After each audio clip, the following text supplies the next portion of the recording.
네, 일부에 이어서 어벤져스 쌤들과 함께합니다. 지난주부터 왜 떨어졌나 특집에 나온 학생들을 보니까 공통점이 있었습니다. 바로 기업 선택이 비슷했다는 점인데요.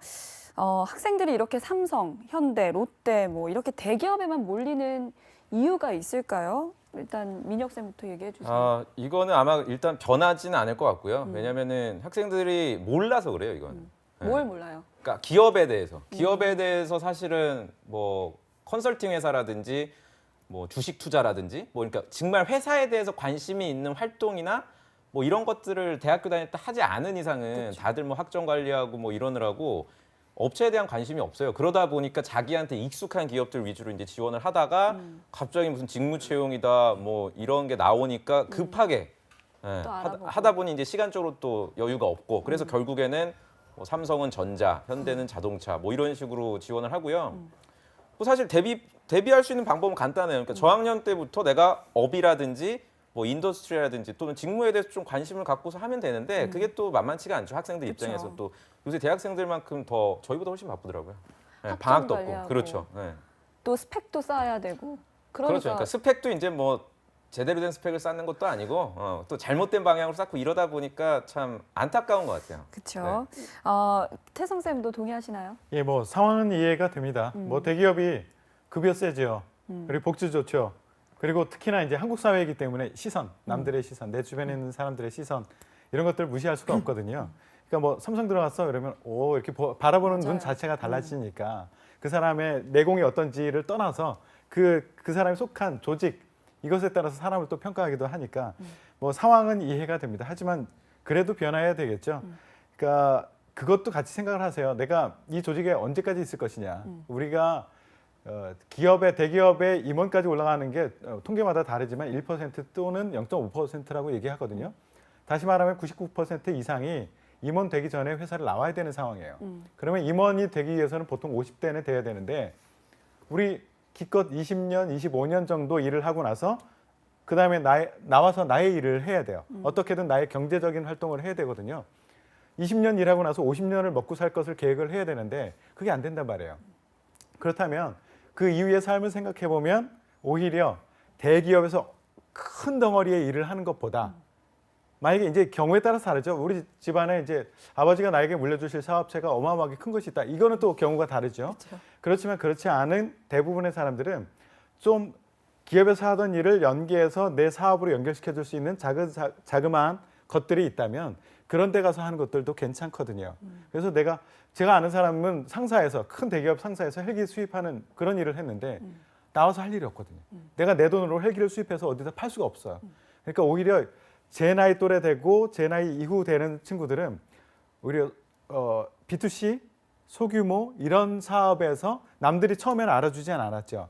하지만 지금은 오히려 자기 일을 찾아서 자기 경제 활동을 탄탄하게 해나가는 친구들이 있어서 그런 친구들을 더 부러워해요. 그래서 좀 길게 보자. 상황은 이해되지만 좀 벗어나도록 노력을 해보자라는 그래서 저는 말씀드려요. 좀 고무적인 게 네. 예전에 뭐 제가 구직 활동했었을 때라든지 이런 때 비교해서는 꽤 채용팀도 이제 솔직하게 얘기를 하더라고요. 채용 설명회 때 네. 뭐 예를 들어서 제가 채용 설명회 어디 연대라든지 이런 데 나가면은 제일 먼저 설명했던 게 토익 점수였어요, 사실. 네. 좀 웃기잖아요. 제가 항상 토익에 대해서 항상 이렇게 반대했었는데 제가 했던 거는 그 800점 이상 돼야 된다. 이공계더라도. 그 당시에 포스코 지원하려면 730이었거든요. 응시 자격이. 근데 니네가 합격하려면 800점 이상의 토익 점수가 없으면 아무리 연세대를 졸업했어도 지원하지 않아야 된다. 이런 된다. 얘기를 했는데 지금은 이제 채용 설명회 때 그런 얘기를 하는 게 아니라 포항에서 근무할 수 있냐?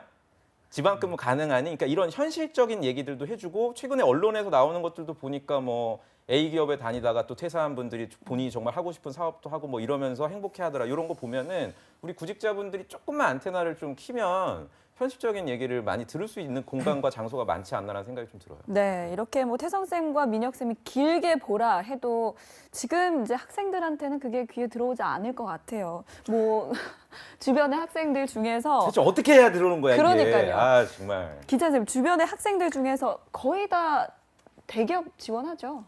대기업에 가야 돼요. 예.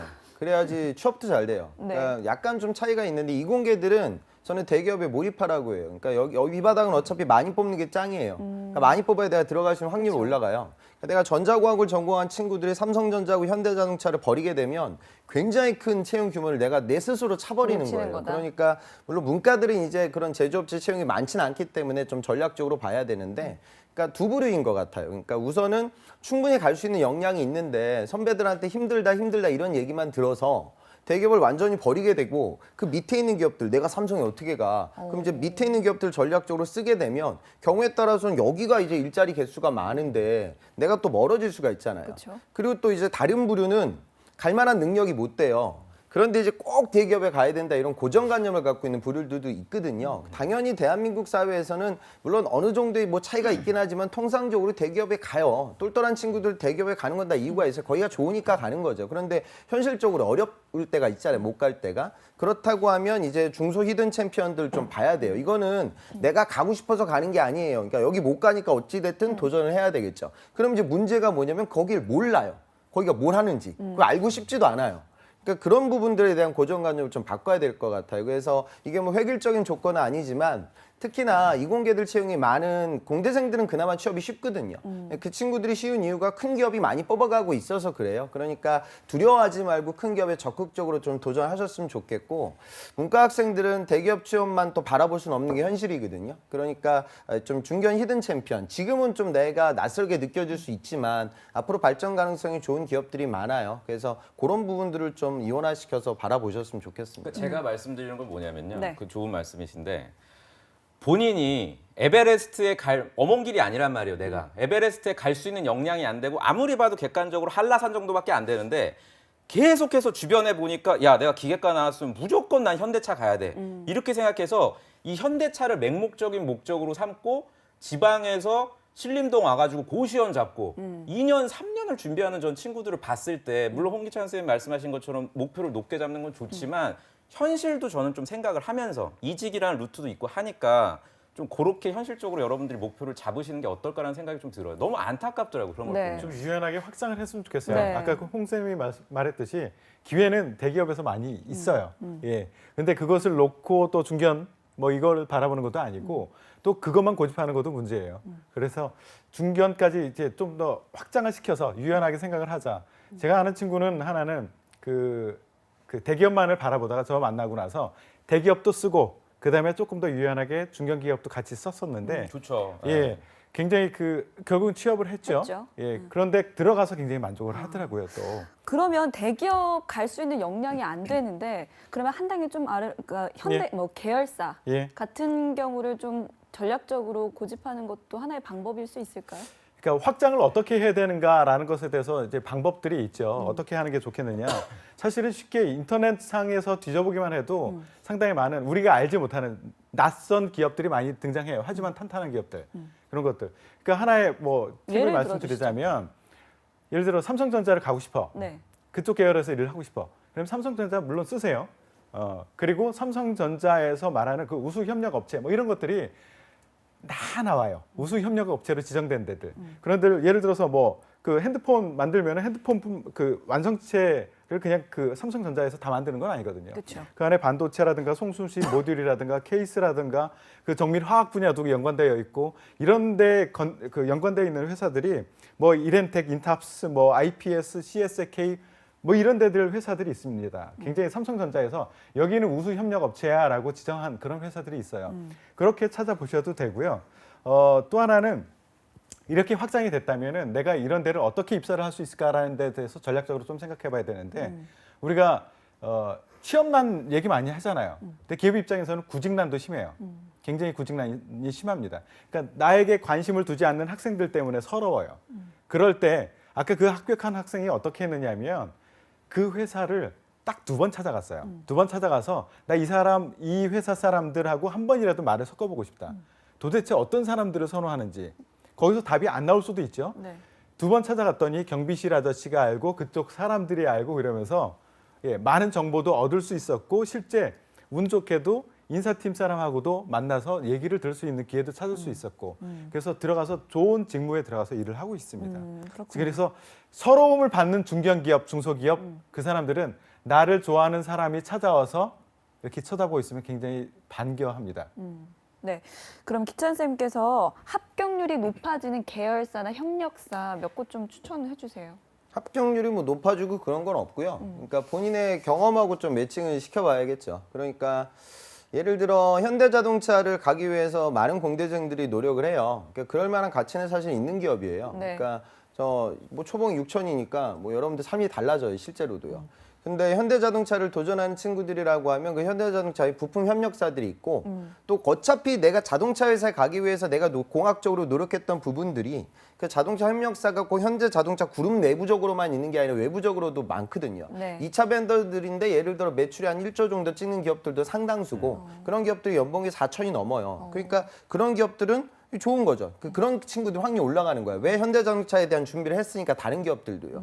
그러니까 이런 식으로 좀 범주를 넓히기 위해서 노력을 해야 되고 제일 중요한 건 뭐냐면 여러분들이 그 제품을 모를 거예요. 아니면 그 서비스를 모를 거예요. 그러니까 아이들은 이제 내가 이제 친숙한 제품들만 쓰겠다는 그런 좀 안 좋은 습성들이 많거든요. 그래서 좀 자소서를 많이 내기가 우리는 이렇게 쉽게 얘기하지만 구직자들이 어렵다는 걸 제가 잘 알아요. 그러니까 모르는데 어떻게 쓰라는 거야. 갈 마음도 없고. 근데 이제 그건 중요하지 않으니까 그 마인드를 여러분들 만들어야 되겠죠. 그러니까 제발 부탁인데 평상시 때 좀 신문을 봐야 돼요. 그러니까 신문을 보면 경제가 어떻게 돌아가고 있고 무슨 기업들이 무슨 일이 벌어지고 있는지 아는데 구직자들은 안 봐요. 그리고 맨날 무슨 뭐 또 이상한 것만 보게 되거든요. 그래서 공부를 한다는 느낌으로 경제신문을 열심히 보셔야 돼요. 겨울방학 동안. 그래야지 이제 내가 상반기 3월 공채 아직까지 시간이 좀 있잖아요. 그쵸. 그래서 네. 내가 좀 견문을 넓혀 놓으면 아, 이 기업 어디서 아는 기업이다. 그래도 이제 여러분들이 좀 마음가짐 자체가 달라져요. 들어본 기업과 안 들어본 기업은 큰 차이가 나거든요. 그래서 안테나를 좀 높이기 위해서 노력들을 많이 하셔야겠죠. 그러니까 제가 추가적으로 굉장히 좋은 말씀이시고 밴더 업체 중에 뭐 대성전기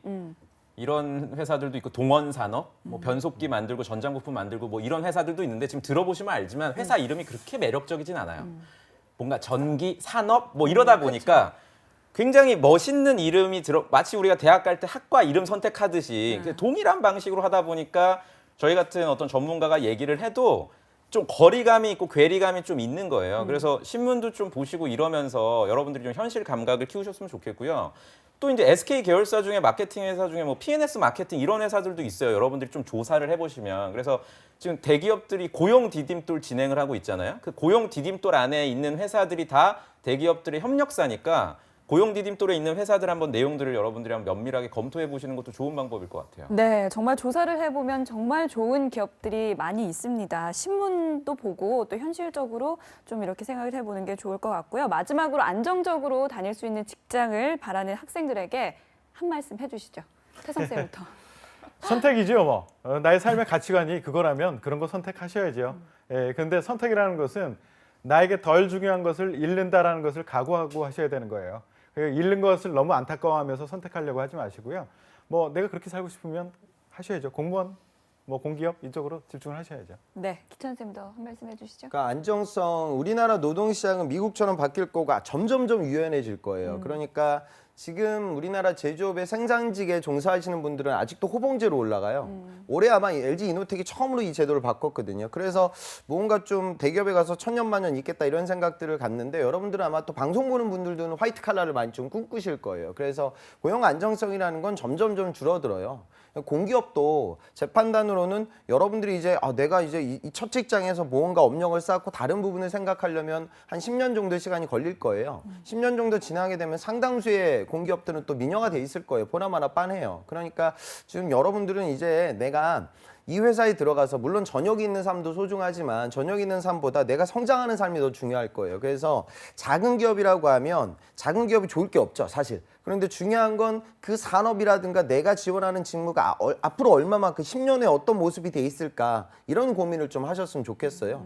그러다 보면 오히려 지금은 좀 안 좋아 보이는 포지션이 좋게 와닿을 때도 있을 거예요. 네. 그래서 그런 부분도 좀 같이 고려해가지고 미래 계획을 잡으셔야 되고요. 그다음에 또 현실적인 건 사실은 이제 취업 준비 자체가 재료보다는 이제 기술적인 부분들이 상당히 중요해지고 있는 게 현실이기 때문에 자소서도 좀 미리미리 좀 써놔야 돼요. 그러니까 그걸 그대로 복붙해서 내라는 게 게 아니라 그래야 내용 정리가 이미 이루어지거든요. 그리고 그 쓴 내용들을 내가 스스로 내뱉어보면서 나에 대한 히스토리를 상대방한테 전달할 수 있는 그 전달력도 기술적으로 높여야 되고 또 인적성 시험이라는 거 무시할 수 없기 때문에 문제풀이도 연습을 하셔야겠죠. 그래서 그렇게 좀 범주도 넓게 보고 기술적인 부분은 연마하고 그런 전략을 쓰셨으면 좋겠어요. 네, 그리고 민혁 쌤.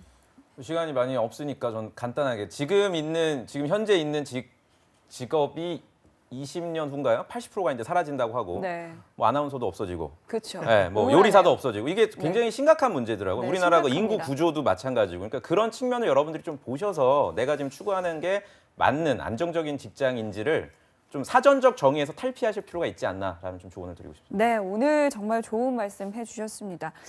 저희가 준비한 내용은 여기까지입니다. 오늘 함께 해주신 세 분, 쌤 고맙습니다. 한국직업방송